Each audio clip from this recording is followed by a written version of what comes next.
আসসালামু আলাইকুম। গত বছর আমি ভাইস চ্যান্সেলর অ্যাওয়ার্ডে ভূষিত হয়েছিলাম আমার বিশ্ববিদ্যালয় থেকে আমার অনার্সে ফার্স্ট ক্লাস ফার্স্ট পাওয়ার জন্য।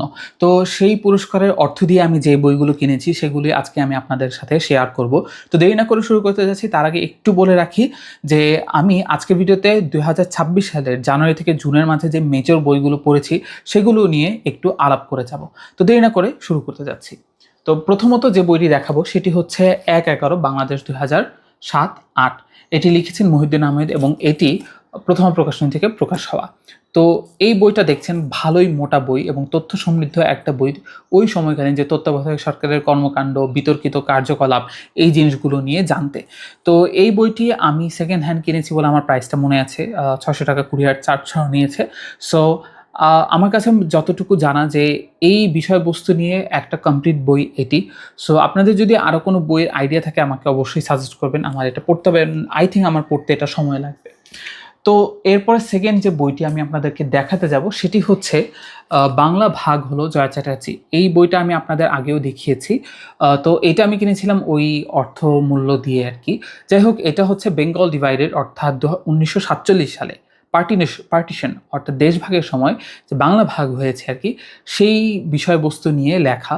কেন ভাগ হলো, এর দায় কে, এটার যে বিভিন্ন ক্রাইসিস সেই জিনিসগুলো নিয়ে আ এই বইটিতে উল্লেখ করা হয়েছে। এনিওয়ে পয়েন্ট ইস, এটা একটি পিএইচডি থিসিস, সো এটা অনেক তথ্য সমৃদ্ধ, অনেক ক্ষেত্রে তো মানে আলোচনার মাঝে থাকে এই বইটি। তাই আমার এই বইটি কেনা হয়েছিল।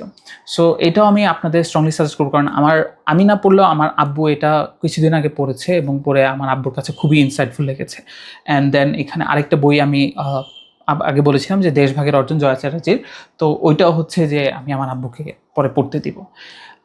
প্রাচীন সভ্যতা ও প্রত্নতত্ত্ব এই বইটি হচ্ছে আমি এর পরের ভিডিওতেই আপনাদের সাথে আলোচনা করব।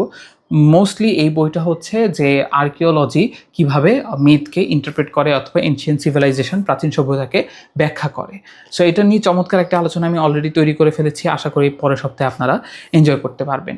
তো এইটা এই বছরেই পড়েছে, কারণ এটা হচ্ছে প্রকাশিত হচ্ছে ২০২৬ সালে মার্চে। তো এই সুযোগে আমি আপনাদের ২-১টা বইয়ের নাম বলি, যেমন দেশভাগ দেশত্যাগ। এটি একটি চমৎকার বই।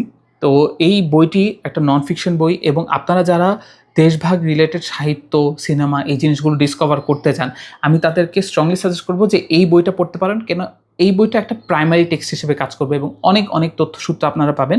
সেটার থ্রু আপনারা চাইলে আরও এক্সপ্লোর করতে পারবেন। তাই দেশভাগ এবং দেশত্যাগ এই বইটি আমি আপনাদের স্ট্রংলি সাজেস্ট করব। এছাড়া আমি খুব সম্প্রতি পড়েছি সংগঠন ও বাঙালি, আব্দুল্লাহ আবু সাঈদের, এবং এটা নিয়ে আমি আমার ফেসবুকে অল্প করে লেখা লিখেছি, ফেসবুক এবং ইনস্টাগ্রাম পেজে। সো আমি মনে করি যে বাঙালি এই যে সাংগঠনিক সক্ষমতা এতটা দুর্বল অথবা আমরা জাতি হিসেবে এত পরাজিত, এর পিছনে যে কারণগুলো রয়েছে সেগুলো খুবই একটু আনকমফোর্টেবল হলেও খুব দারুণভাবে ফুটে এসেছে এই বইটিতে আর কি।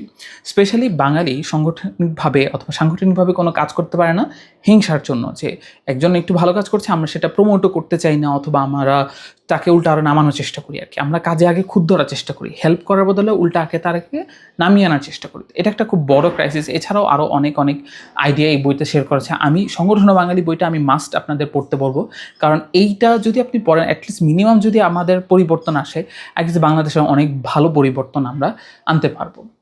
আচ্ছা, এরপরে যে বইটা নিয়ে কথা বলবো, জুলাই মাতৃভূমি অথবা মৃত্যু। এটা আসিফ আহমদ সজীব ভাই এই বই নিয়ে আপনারা জানেন অলরেডি। সো এটা নিয়ে আমি আলাদা একটা আলোচনা, জুলাই গণঅভ্যুত্থান বিষয়ক যে বইগুলো আমার কাছে আছে সেটা নিয়ে আমি শীঘ্রই একটা ভিডিও আপনাদের সাথে শেয়ার করবো, আলোচনা শেয়ার করবো, সেটাতে আমি বলব। তো পানকড়ি রক্ত এই বইটি আল মাহমুদের লেখা এবং এটিও হচ্ছে আমি এই লাস্ট ৬ মাসের মাঝে পড়েছি এবং এটা ওই ভাইস চ্যান্সেলর অ্যাওয়ার্ড দিয়েও টাকা দিয়েও কিনেছি আর কি। তো এইটা খুব সেলিব্রেটেড গল্পগ্রন্থ, ছোট গল্পগ্রন্থ। এখানে ৫ থেকে ৬টার মতো গল্প আছে। এনিওয়ে, আমার কাছে এটা একেবারে আহামরি লাগেনি, খারাপ লেগেছে বিষয়টা এরকম না। তবে হ্যাঁ, এটা ভালো। কিন্তু আপনারা যদি একদম বিগিনিয়ার হন তাহলে আমি মনে করি না যে এইটা পড়ে খুব বেশি এনজয় করতে পারবেন আর কি। তবে আল মাহমুদের লেখার সবচেয়ে বড় স্ট্রেংথ হলো লেখকের যে উনি যেই ধরনের ইমেজরি ব্যবহার করেন, অর্থাৎ যেভাবে তিনি একটা বিষয়কে ব্যাখ্যা করেন, এটা আসলে খুবই চমৎকার। তো এইটা আমি বিশেষ করে আর কি ওনার এই বইটা পড়ার মাধ্যমে, পানকড়ি রক্ত, এটার মাধ্যমে আমি শিখেছি কি যে কীভাবে কত সুন্দর করে একটা জিনিসকে প্রকাশ করা যেতে পারে, প্রস্ফুটিত করা যেতে পারে, সেটা এই বইয়ের থ্রুতে শেখা গিয়েছে। দেন সিসিফাস এই বইটাও হচ্ছে গিয়ে এই বছরে কেনা হয়েছিল এবং এই বছরেই পড়া হয়েছে। তো এটাও হ্যাঁ ভালো। আপনি যদি আমাকে যদি বলেন তাহলে 5-এর মধ্যে 3 স্টার দিব। সো 3 অথবা 2.5 স্টার, বিকজ এটা একটু কঠিনও লেগেছে আমার কাছে। যারা হচ্ছে অ্যাবসার্ড লিটারেচার অথবা এই বিষয়টা এক্সপ্লোর করতে চান, বাংলা ভাষা এটা খুবই দারুণ একটা বই। এটা রাবেয়া খাতুন কথা সাহিত্য পুরস্কারও পেয়েছে 2025 সালে। সো ইন দ্যাট কেস আমি মনে করি যে হ্যাঁ, এটা হয়তো আরও ভালো বই, আমি হয়তো বুঝতে পারছি না। সো আমি প্রেফার করব যে আপনারা এটা চাইলে এক্সপ্লোর করতে পারেন। ওকে, এছাড়াও আমি ইব্রাহিম আল-কোনির the bleeding of the stone এই বইটা পড়েছি। এটা আমার কাছে ভালো লেগেছে এই গত 6 মাসের মাঝে। আরও অনেকগুলো বই পড়েছি, যেমন এখন পড়ছি ঢাকা বিশ্ববিদ্যালয় পূর্ববঙ্গীয় সমাজ। সো এটাও আমার কাছে এখন পর্যন্ত ভালো লাগছে। তারপর দি বারাকা ইফেক্ট, এটাও একটা চমৎকার চমৎকার বই। আপনারা যারা হচ্ছে বারাকার কনসেপ্টটা ভালো করে বুঝতে পারেন না এবং কীভাবে আমাদের লাইফে বারাকা আনতে হয় সেটা বুঝতে পারেন না, তাদের জন্য এই বইটা স্ট্রংলি সাজেস্ট করব।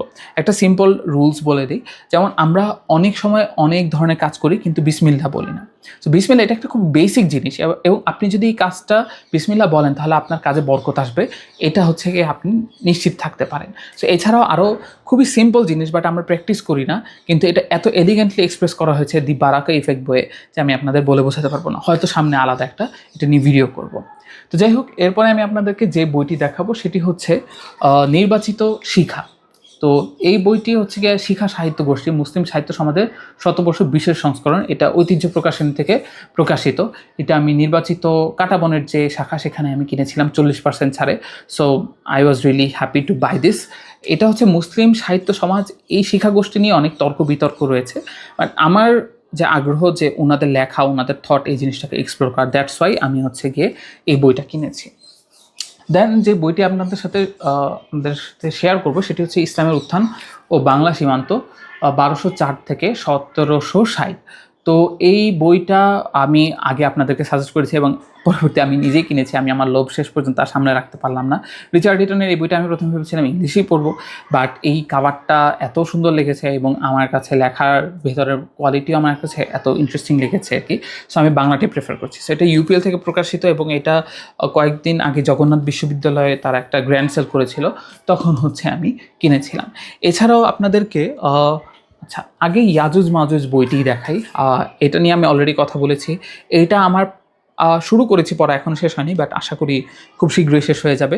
এবং ইয়াজুজ মাজুজ নিয়ে আমি মনে করি বাংলা ভাষায় যে নির্ভরযোগ্য সূত্র থেকে পড়তে চান তাহলে এই বইটা একটা দারুণ সোর্স হতে পারে।